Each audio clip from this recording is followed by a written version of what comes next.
i trebalo doživljavati upravo na taj prolazni način. Zapravo, mi smo ljudi u prolazu. Dobar večer, Kruno. Ti si preživio onaj vulkan koji je onako eksplozivno djelovao na tebe. Ništa, ove zadnje događaje, da. Da. Bio sam tamo i evo me ovdje. Nikakva vatrena kugla te nije pogodila. Nije, ali je skoro vatreni kamenčić. Znači ti si I već... krajolici, jel?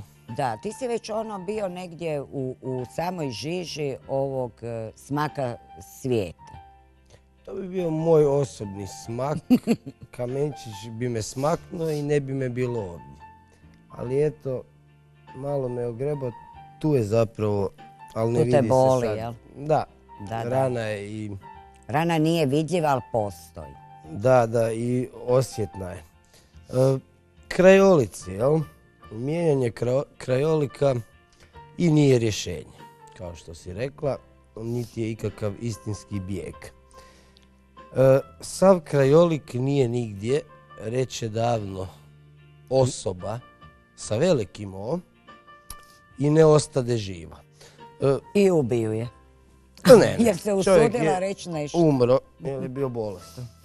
Znači, prirodna smrt je u pitanju. Pa, kako uzmeš, ako je umro od bolesti, pa je vjerojatno i to prirodno, ovisi koje bolesti ima. Ili se užasno nervirao, pa je posljedica nervoze bila bolest. Pa ne, on je imao tu bolest, osoba je imala bolest, kako se ona zvala? XY. Nešto je bilo sa neuropatija. A neuro, aha, dobro. Neuroapatija možda. Ima toga, može biti neuroapatija, razumiješ? Ja, ili on, kao biće i svemira, će uskoro, barem je tako moj oče, eksplodirat će mu utroba. Zašto? Jer sam malo prije bio u Bačvi. Opio si se? Ne. Nego? Bio sam zatvoren u svojem domu. Dobro. Ne, svojevoljno sam ušao u Bačvu punu vode. Dobro. A kupao si se u stvari u Bačvi? Ne, dobro, kupala me voda usput, ali ja sam ju pio istovremeno. Sad koliko sam bio čist prije ulaska, nadam se dovoljno da nisam sam sebe otrovao sobom. Ali mislim da ću preživjeti obzirom na količinu bakterija koje nosim u sebi i to je posve zdravo za moj imunološki sustav. I toliko sam popio te vode da na kraju mi je ostalo do gležnja još. A velika je Bačva, tako nisam baš mogu uspravno stajati jer sam iznimno visok čovjek. To se ne može ovdje nikako vidjeti na televiziji. Ne želim govoriti točno koliko sam visok, ali ide to, ne? Da, pretjerano. Ja sam shvatio da sad gacam već u vodi i šta će biti kad ne bude vode? Aha, tko će nas spasiti? Da. A voda nas je mogla spasiti. Ko će destilirat vodu? Jer pazi, ipak sam ja zagadio kako god uzmeš. Da li bi ti pila sad, ako što sam ja popio tu cijelu Bačvu, ostalo mi do gležnja vode, te ostatke vode? Mislim onako osim da si... Ako bi bila žedna i ako ne bi imala izbora, ja bi dakako popila tu vodu jer bi se radilo o preživljavanju. Ne bi apsolutno imala vremena razmišljati da li ću se ja tom vodom otrovati.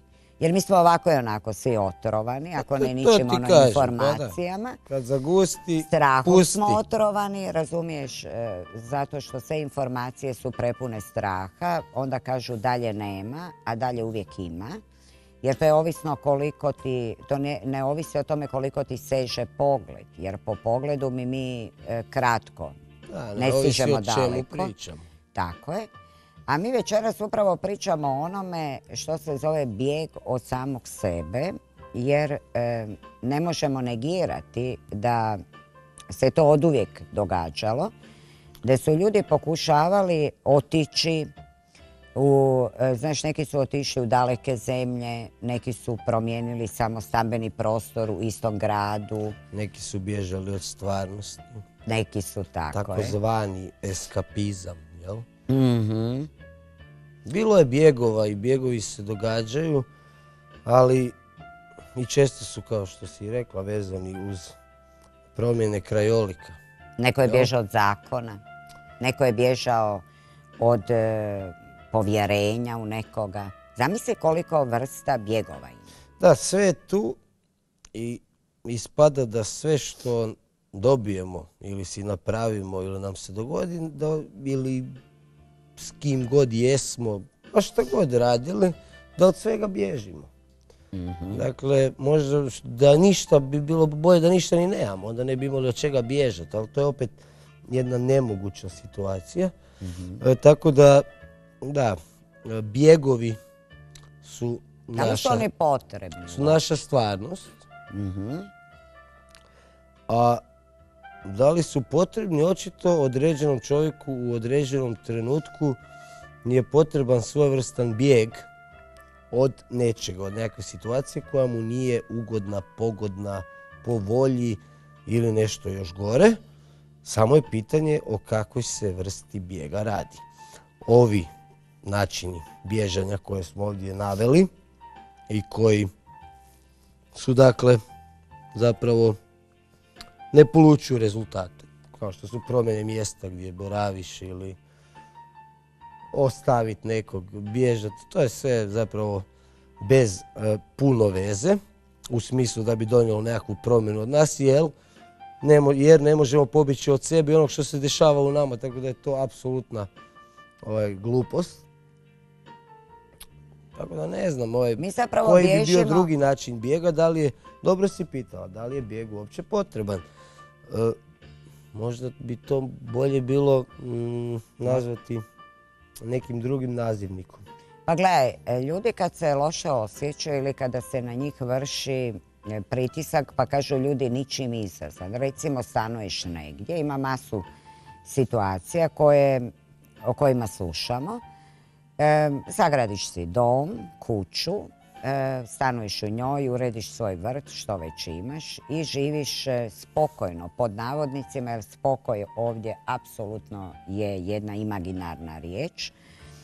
Ali to Bože živiš spokojno i sada se doseli jedan susjed koji tebe počne tlačiti, ničim izazvano, i on jednostavno tebi ne da mira, zato što je on u sebi nemiran, čovjek koji ne može podnijeti neke stvari. Ne možete možda podnijeti kao osobu, ne može podnijeti tvoj način življenja. Počinješ mu smetati. Da, tako je, što god, jel? Da, i on zapravo radi jednu groznu nepravdu prema tebi, time da ili te iritira na način da, znaš ono, hoće ući u tvoje dvorište, bacati nešto po dvorištu i tako dalje. I sad ti opominješ, budeš onako jedan fin gospodin, pa kažeš, slušajte, nema smisla to radite, postoji li razlozi za to, ali međutim ti ne dopireš do tog čovjeka kao da pričaš nekoj stvari i osoba uvideći da tebe zapravo njegov način ponašanja prema tebi jako nervira, ti osobi kao da dižeš adrenalin, da to čini sve više. Dok te ne otjera.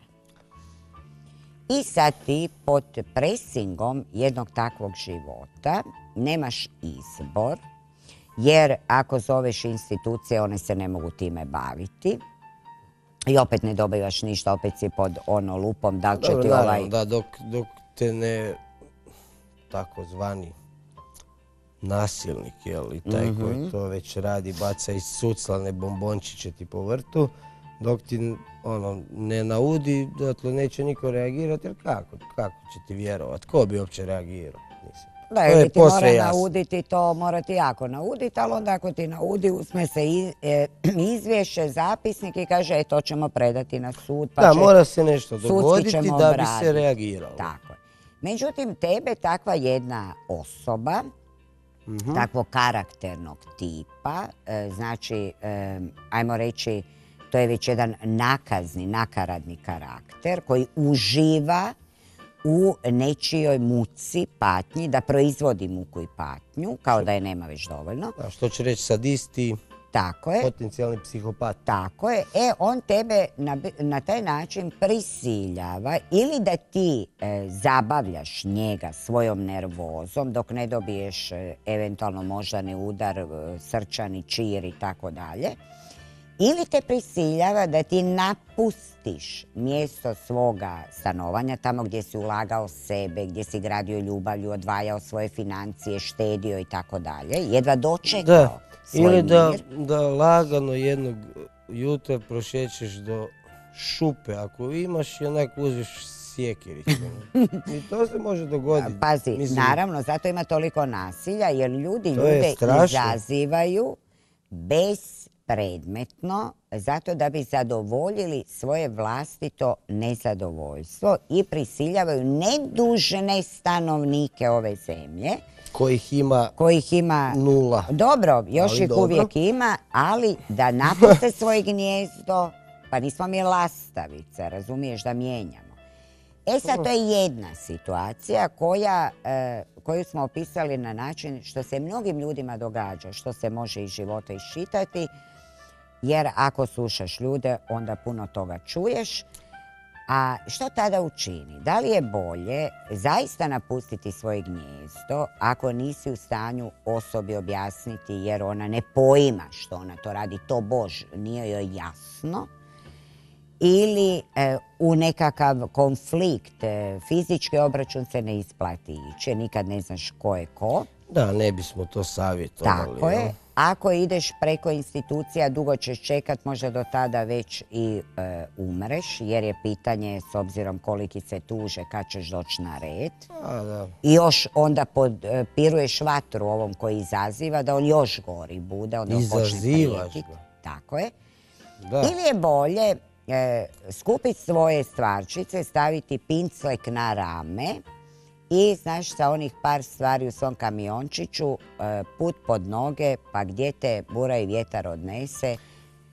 Ali pazi, može se dogoditi da i tamo, ako i odlučiš otići, ti nosiš te uspomene ružne sa sobom. Da, to je ono, završi pa ću ti reći. To su posljedice koje ćemo mi reći onog trenutka kad sjednemo u kamion ili u svoj automobil, pratimo taj kamion koji vozi naše stvari, tu našu mizeriju koju smo jadni skupili tijekom života, vozi u taj kamion, mi se vozimo u automobilu ispred ili iza i sada nismo sigurni što će nas u idućem domu ponovo dočekati. Da, dobro pričaš. Prvo se nadamo dok smo u tom kamionu da se ne vozimo recimo prema Faludži, gradu u Iraku, pa da nas bijeli fosfor i urani osiromašeni ne razbole kao djecu, jer to se nikad ne očisti. Tako je. Nadalje možemo doći tamo pa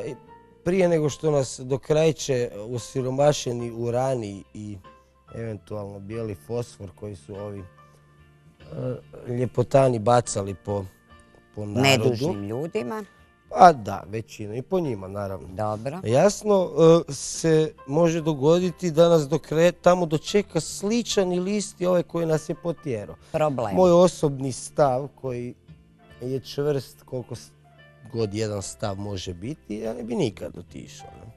Ja to sam te htjela i pitati. Kako bi ti postupio, onda ću reći kako bi ja. Da, pa zato sam se tako i nastavio, jer mi unaprijed već znamo što ćemo jedno drugom reći, a bez da smo to zapisali. Telečitači, mi smo telečitači. Da, ti čitamo televizore. Tako je, a nećemo reći telepate, nego telečitači. Kako šta je to? Jer to tele, to ti je ko telesi, znaš. Ti si tele, a ja sam ona malo starija KKRV. Televizor je nešto poput teleta. Telepatije.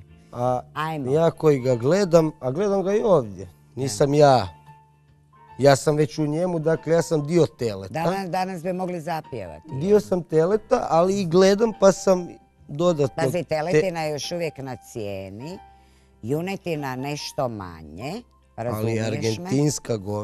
Ali argentinska govedina... Ali još ja imam što je na jako velikoj cijeni. Mengele još je to dobro znao, zato je tamo i pobjegao. Ali ja znam što Viš da mu ni još... kostur ne mogu naći, nisu sigurni je li to... Znaš zašto? Jer on je... Ili on je se argentinsku raspao, govedinu. Ne, on je čisto i njemu su se i kosti raspali od... Dobro, ali šalu na stranu. Ali čekaj, želim ti još nešto Reci. Vidiš, ja ono što je jako bi voljela jesti, a zovu se čvarci, znaš? Da. Znaš zašto bi voljela jesti čvarke? Jer idu uz kobasicu. Jer idu uz kobasice domaće, da. Mislim, zaželjela sam se domaće hrane, zato što sam primijetila da kad nešto, ne skrećemo mi s teme, znaš, da ne bi ljudi mislili, sve to ima dodirnu točku s ovom temom. Znači, mijenjamo. Voljela bi promijeniti ili mijenjati hranu. Zašto? Zato što ovu hranu koju kupujem i ovu hranu koju kuham sva ima jednaki miris. Bez obzira bio to čušpajs, bio to saft, paprikaš, lungić.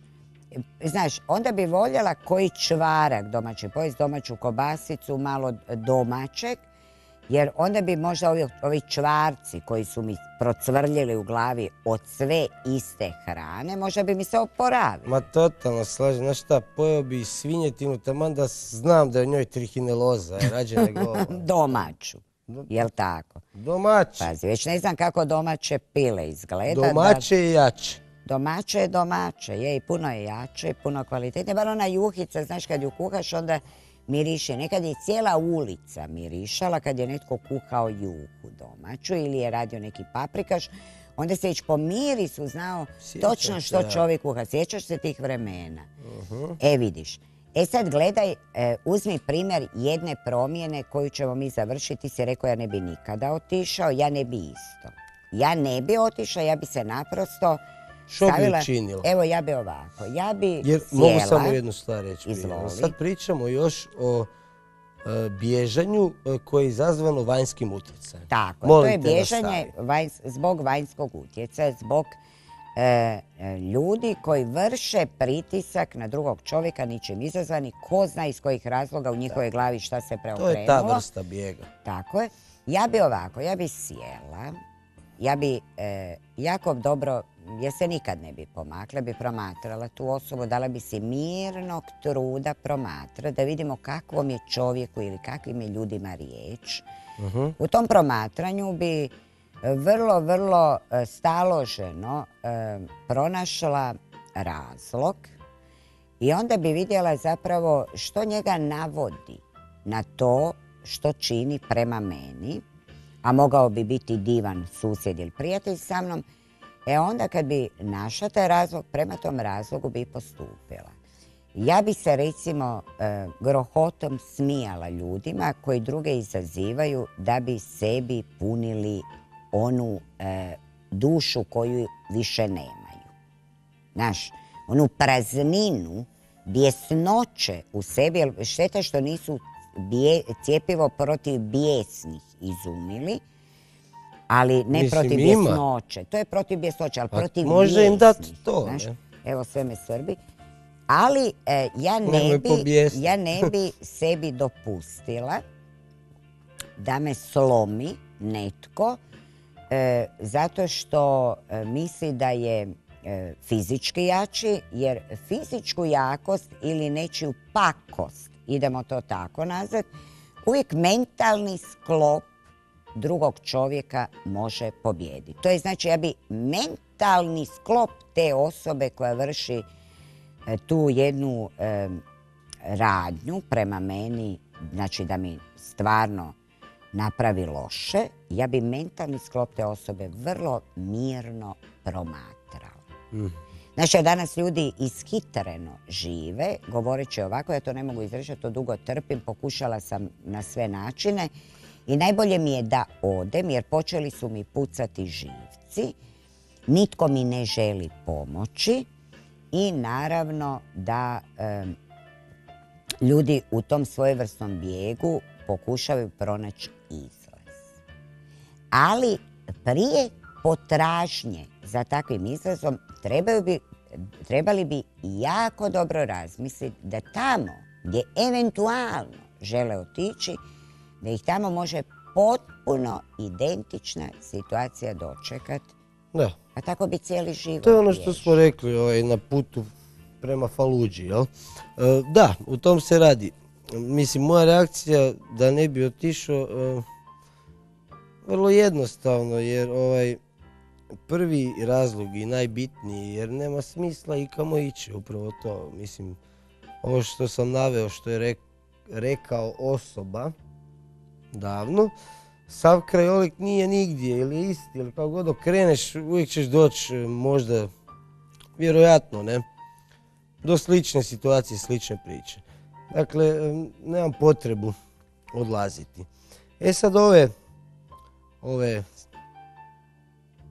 spačke, tako se zovu, eventualne prijetnje, pakosti, pa čak ako idu i do fizičkih prijetnji, jer mentalne i ove provokacije su puno gore i verbalne često. Mislim, to sad ovisi, znaš, do koje mjere ide, na koji se način odvija. Ti se rekao da bi promatrala. Ja recimo, mislim slično, ali recimo, apsolutno ne bih promatrao tu osobu, niti bi obratio ikakvu pažnju na nju. Sad dobro, ako recimo imam taj mali vrtić, mali vrt, pa me gađa ciglom, pa onda bi ipak reagirao. Ili bi ja njega gađao natrag ciglom, ili bi zvao policiju, što god bi već bilo, ovisno opet o situaciji, da li bi imao vremena zvati policiju, jer možda baca već drugu ciglu. Onda se već moraš braniti. Možda bi se sklonio ispod nedovoljno sagrađenih stepenica. Znaš, ono, pa odeš ispod, pa nekom baci cigla. Recimo, ne? Ali u svakom slučaju, što god se događalo, ne bi otišao, jer prvo mislim da je stvar koliko je svakom od nas u takvoj situaciji još ostalo živaca, a drugo, da li se mi tu nečega bojimo. Mislim, u redu, ako tu sad nekakve puno veće prijetnje, jel?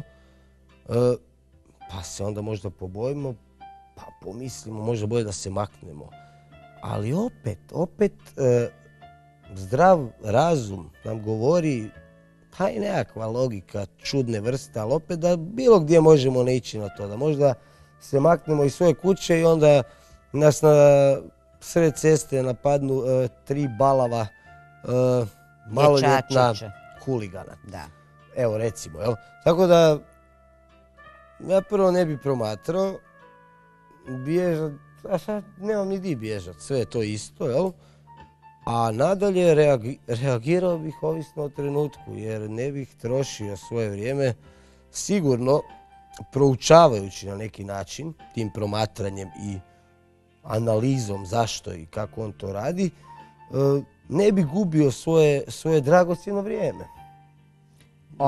Mi imamo ovdje nešto piše, kaže lezi, jel to znači da bi mi trebali leći? Pa ako ne pa možda legnem kad eksplodira mi trbuh. Imaš trbušnih problema. Ako ne možeš trbušne probleme izdržati, pričekat ću ja tebe. Znaš šta ti hoću reći? Evo, prije nego nastavimo, ja bih htjela reći još nešto i zamolila bi Bornu, našeg dobrog Bornu, da pokaže slike. Vi svi koji imate bilo koju vrstu problema, nije važno o čemu se radi, nemojte misliti da se problemima ne može pomoći. Zaista je došlo vrlo teško vrijeme, došla je vrlo intenzivna godina u kojoj ćemo jako puno morati uprezati svoje mentalne sklopove da bi ostali pri sebi, da zaista se ne bi urušili u same sebe, da nas ne bi pojela ta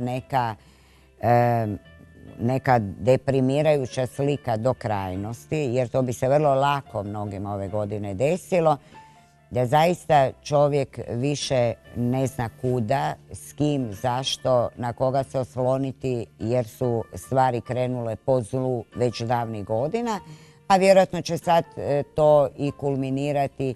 Znači, eskalacija zla na ovom svijetu sve je primjetljivija i ne možemo više od te potvrde bježati. Da, ono se prakticira otvoreno. To je sada posve jasno. I to čovjeka prema čovjeku. De facto se radi o tome da to nije ona eskalacija zla, sada ćemo mi ići govoriti samo o nekakvom ratu koji je velika mogućnost da se dogodi kad tad. Da, on se već događa, samo on na se već malo od uvijek drugačije događa i načine. zauvijek, tako je. Ali da bi se itekako moglo dogoditi da mi se urušavamo sami u sebe, da je naš život postao gotovo, pa ono kako ljudi kažu, besmislen, beznadan i beznadan. Prije bi ta besmislen, čim je beznadan, onda naravno da ta besmislenost kulminira kod svih nas. Da, to je osjećaj, jel? Osjećaj, tako je, koji nas prati. Ali ove slike koje vidite su slike koje izrađujem prema datumu vašeg rođenja.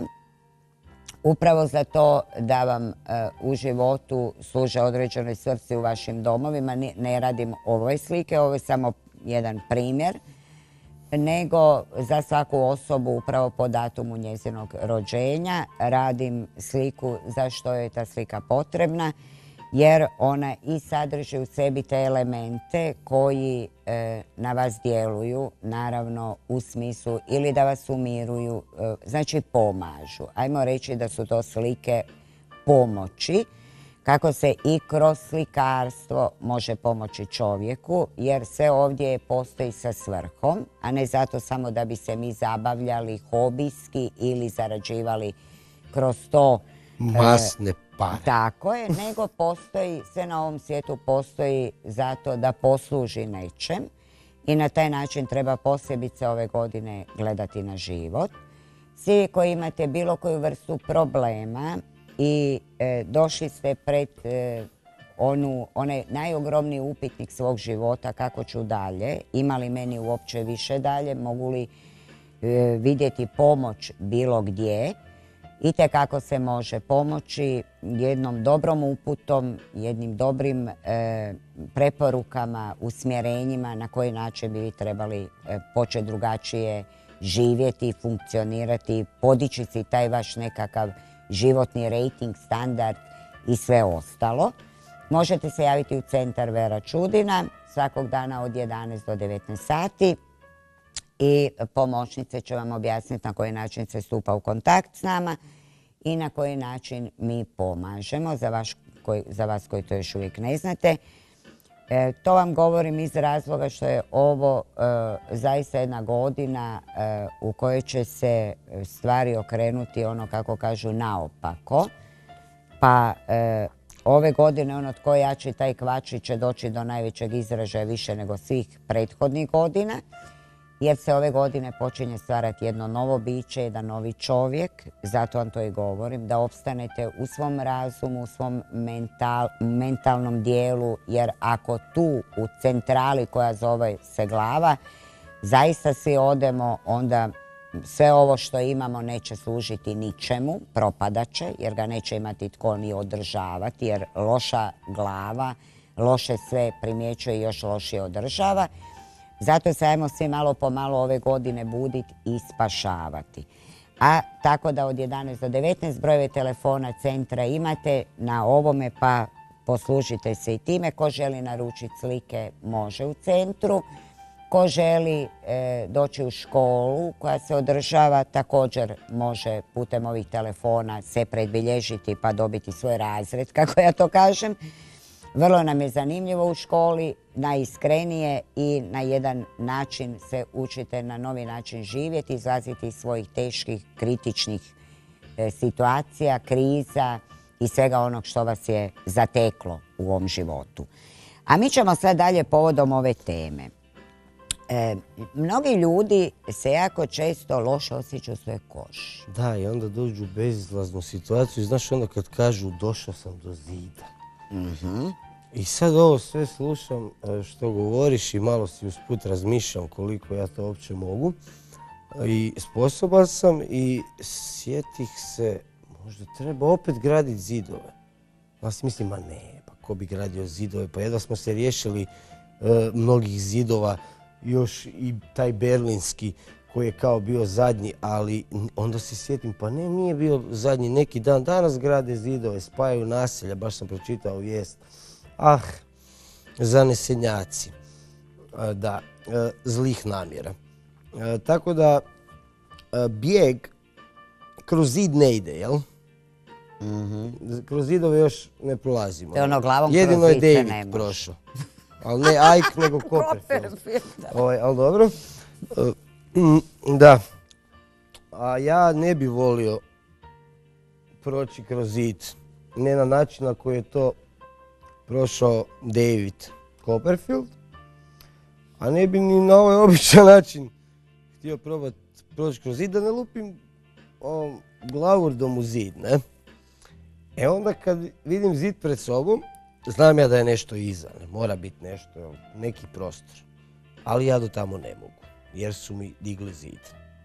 Pitanje je da li taj prostor, oprosti što te prekidam, iza zida, da li bi se ti preskočivši zid ili penjući se po zidu kao pauk ili mrav, da li bi ti, kad bi došao na drugu stranu toga zida, da li bi našao isto što si i prije nego si ga preskakao? Da, u svojoj srži vjerojatno, iako bi se možda malo razlikovalo društvo, običaj i to sve, vjerojatno mi je našao isto, ali ne možeš preko zida, znaš zašto? Jer taj zid, takozvani, sad jedna ogromna žičana ograda koja je pod strujom, ne? Znaš, recimo to su Izraelci napravili, takve zidove. Znači tresena struje. Tako da kad bi se ja kao jedan mali paučić pokušao popest gore, struja bi me strefila, ne, i gotovo. Tako da, da se vratimo na našu temicu. Da. Bježmo. Znaš onaj film, trči Lola trči. Ma bježi Lola, bježi, da te majka ne vidi nikad više. Šalim se naravno, ali opet i ne. Vraćamo se sad na bijeg, ali u možda malo drugačijoj varijanti. Onaj bijeg koji nije izazvan vanjskim utjecajem, nego koji se kao na neki spontani način ili nekim našim dvojbama, sumnjama, razmišljanjima, priželjkivanjima i tako dalje pojavi u nama i onda nas tjera da propitujemo prvo situacije u kojima se nalazimo, ljude s kojima se družimo i sami sebe. Znaš, ima ona, pa nije izreka, nego tako se govori, da mnogi ljudi se dobro, na primjer, ne osjećaju sami u svojem tijelu. Kao da su stranci u svojem tijelu. Mislim da tu možemo napraviti jednu malu komparaciju i reći da se mnogi ljudi dobro ne osjećaju niti u svome, ajmo reći, duhovnom tijelu, osjećajnom tijelu, razumskom tijelu. I onda spletom, ispričavam se, svih tih okolnosti, krećemo bježati.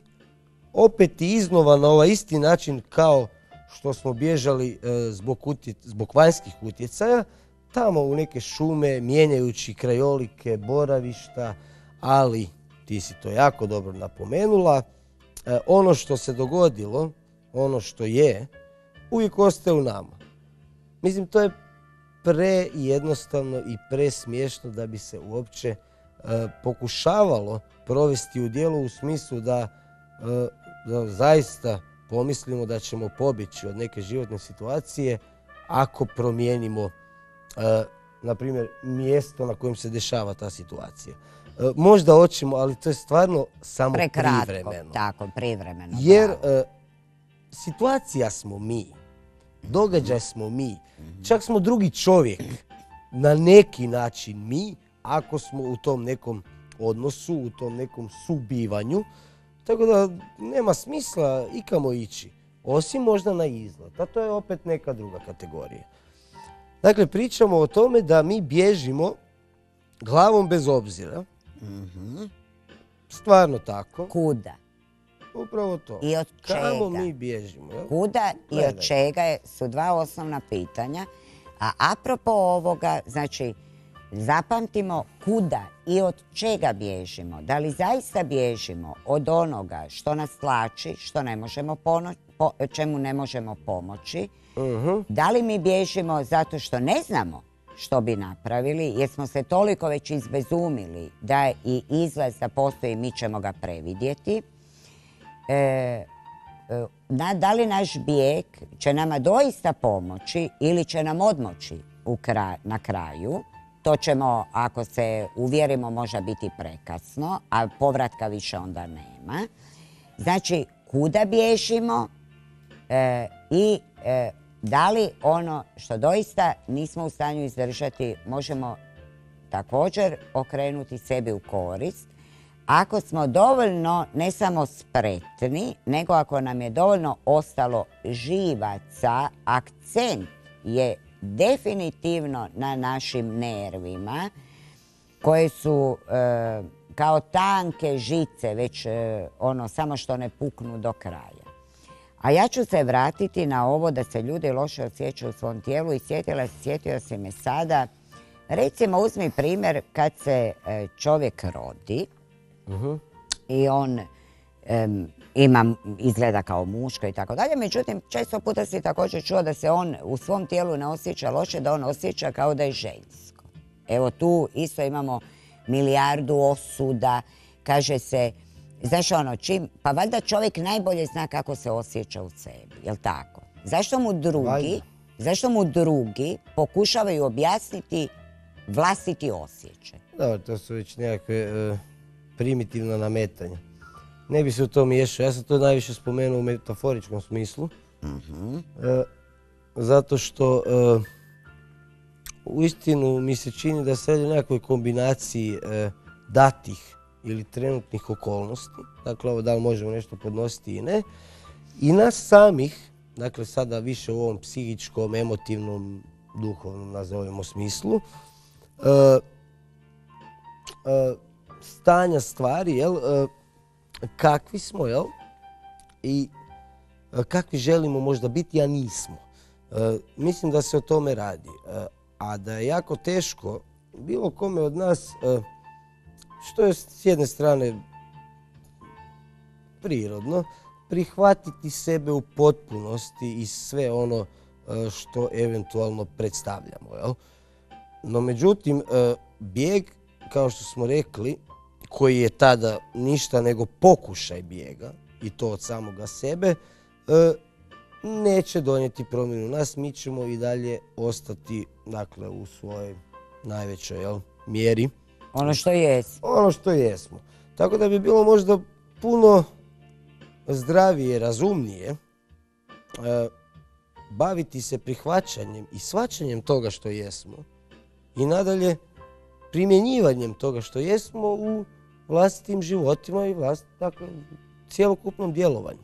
Vidiš, sad ću se ja nadovezati upravo na to što si rekao, to je ta promjena svijesti. Kako promijeniti svijest? Vidiš u svom životu što se događa.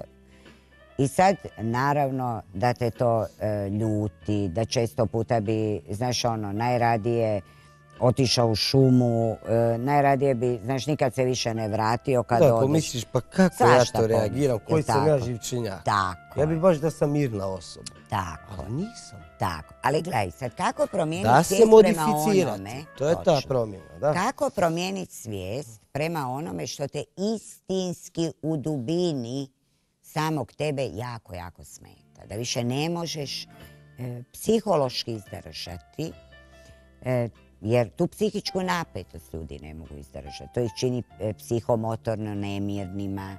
Znaš, čini im se, imaju tisuće i simptoma, baš ovih psihogenih, odnosno psihosomatskih, ali radi se o tome kako u situaciju u kojoj se nalaziš, koja tebi djeluje, na tebe djeluje jako negativno, kako mijenjati svijest prema tome, a da ne moraš zaista otići i zaista sve napuštati. Pa da, pa mislim, odgovor je jednostavan. Naizgled jednostavan. Uvijek je odgovor jednostavan. Ako podrazumijeva novo pitanje. A pitanje je sljedeće. Koji bi to bio stvarni razlog, jednako smetnja, koja bi mene navela da ja pomislim da ja mogu promijeniti to što jesam, odnosno točnije kakav jesam. Dakle, kad sam spomenuo modifikaciju, dakle onoga što i kakav jesam, Modifikacija također podrazumijeva mijenjanje, svojevrsnu promjenu, ali ne podrazumijeva totalnu promjenu koja je nemoguća, nego podrazumijeva modificiranje, dakle možda ublažavanje određenih reakcija nekih osobina koje posjedujem. Dakle, ako sam živčenjak, pa ću probati raditi na tome da zadržim svoju, jer je moja to živčanost i neće mi ju nitko oduzeti, ali da ju možda manje ispoljavam ili na drugačije načine. Pričao sam o toj modifikaciji. Dakle, treba se suočiti sa onim što jesi. Nadalje raditi na tome, prvo da se zadržiš u tom stanju jer to jesi, a drugo da se ipak koliko toliko staviš u određene modifikacije i kontrole da možeš funkcionirati sa drugim ljudima. Da ne ode sve u ekstreme. Da ti ne postaneš taj zid koji još neki grade dan danas. Odlično. Nešto ću te sad ispričati, vrlo kratko, a ti ćeš mi reći kako bi ti tu promijenio svijest.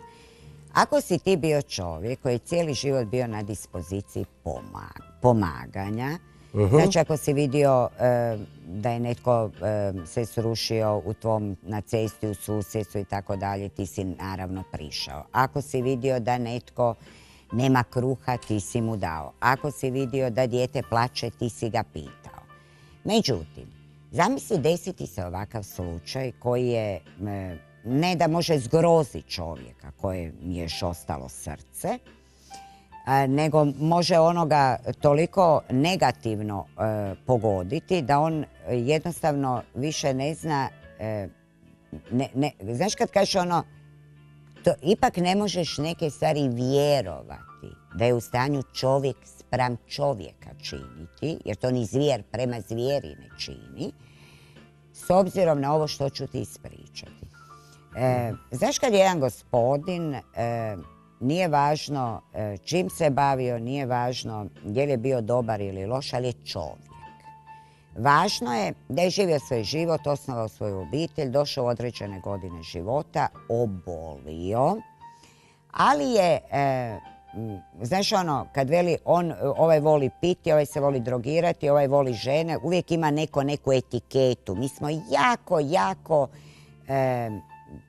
etiketirani. Tako, etiketirani i jako smo skloni etiketirati drugu osobu, ali sebe gotovo nikada. I sada... Što je najveće etiketiranje. Tako, upravo tako. Kakve li ironija da nije ni auto. Katastrofa ljudskog roda. Sad što se dogodi, ta ista osoba jednog dana toj osobi pozli i osoba je prisiljena puzati do svoje kuće, jer zaista je bila teška stvar u pitanju, da ga je rušila na pod, on više nije mogao stajati na nogama i tako dalje. Prošao je sigurno kraj najmanje 50 ljudi koji poznaju ga, znači poznaju čovjeka. Od svih 50 ljudi nitko nije stao, nitko nije rekao ako ne može s čovjekom stupiti u nekakvu konverzaciju jer mu je zlo. Nitko mu nije pomogao. Ne samo to, nego nitko nije čak pozvao niti hitnu pomoć. S tim da je svaka od tih osoba znala o kom se čovjeku radi, da se radi o obitelji koja je svima do tada pomagala. Dopustili su doslovce da čovjek, ako je potrebno, umre potpuno sam, ono kako se kaže, u blatu, jer se gotovo po blatu valjao sa svojim rukama da bi došao do svoga doma. Pa pitam ja tebe, kako bi taj čovjek morao promijeniti svijest kad preživi, dođe svojoj kući iz bolnice, kako bi taj čovjek morao promijeniti svijest prema tim ljudima koji će ponovo svakog dana susretati, a znaš, ulica je dugačka, pa puno ljudi sretneš, jer živiš tamo 40-50 godina, pa naravno da sretneš i poznaš ljude. Kako bi taj čovjek morao promijeniti svijest prema tim istim ljudima koji su ga malte ne samo zaobišli onako odvratno, nego toliko izignorirali da to... Da, shvatio sam što se dogodilo. nego mi je pitanje nejasno. Misliš li da li bi trebao uopće promijeniti prema njima ponašanje? Tako je, da. Da li bi on trebao postati takav ili bi on trebao ostati dosljedan, znači poznavajući sebe, ako je on čovjek koji je plemenit, koji u sebi ima dušu, srce i sve ostalo što podrazumijeva se pod bićem zvanim čovjek, ostati dosljedan onakav kakav je, ne prihvatiti da takva situacija utječe na njega, da ga izmijeni u njegovoj svijesti, ili bi trebao promijeniti svijest? Pa ajmo reći ovako, ni jedno ni drugo zapravo, ne nužno. Prepustiti se trenutku, jel? Ne, da me krivo nitko ne shvati, kao prepušten sam da me nosi struja pa šta bude, u smislu nije me briga, ili možda baš u tom. Nebitno, ali ako ide planirati svoje buduće reakcije, znači što se dogodilo, promašit će. S druge strane, jasno je da zaboraviti nikad neće kako su se ti drugi ponijeli prema njima, pa sumnjam da će se u njemu, ako bio on plemenit ili ne, ako se nekom od tih dogodi jednog dana slična stvar, poletjeti u pomoć. Možda i hoće, ali ne sa istim žarom, sa istom željom, niti sa istom brigom, što će već umanjiti samu, rekao bih, vrijednost te pomoći. I mislim da je to sve što on ima i što mu je ostalo. Jer,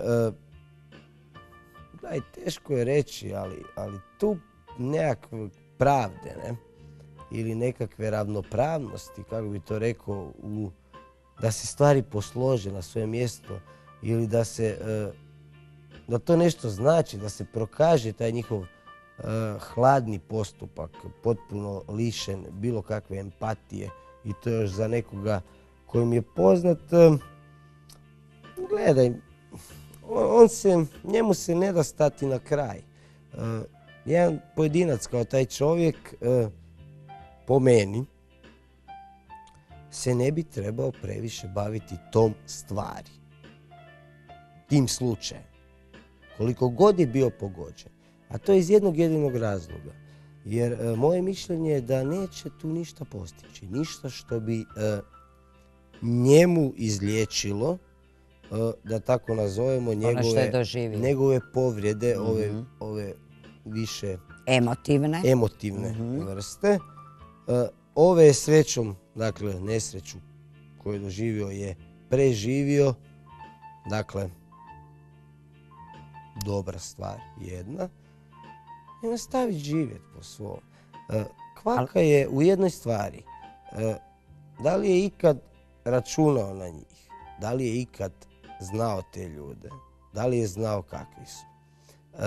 Po meni ne može ih znati sve. Pa ni u susjedstvu, pa ni u vlastitom domu. Ali negdje osjetiš o čemu se tu radi. Dakle, negdje znaš kakav je svijet, ono što smo već govorili. Da, ali ne misliš je Kruno, onako ruku na srce, da čovjeka ipak takve situacije promijene u njegovoj svijesti, htio ne htio, djeluju na njega?